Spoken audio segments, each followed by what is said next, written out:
قبل ما تستخدم كافكا في 5 عيوب مشهورين جدا محتاج تكون عارفهم.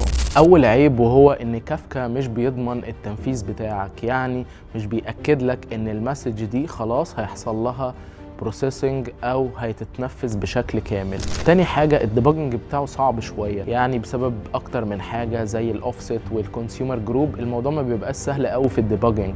تالت حاجه الريترايز، انت محتاج تعمل الريتراي بطريقه كاستم، يعني هو مش بيديلك فيتشر ان انت تعمل ريتراي بشكل مظبوط زي ما بتبقى موجود في الانظمه التانيه. رابع عيب هو ان الترتيب مش مضمون بسبب موضوع البارتيشنز، انت بتحط المسج بتاعتك في اكتر من بارتيشن، فبالتالي الترتيب بتاعك والاوردرنج بيبقى صعب شويه. خامس عيب وهو ان كافكا تقيل جدا جدا على الانظمه الصغيره، يعني ما ينفعش تعمل وانت بتعمل سيستم صغير تستخدم كافكا بسبب الاوبريشن والسيت اب بتاعه بيبقى صعب جدا وتقيل جدا بالنسبه للالترناتيفز بتوعه.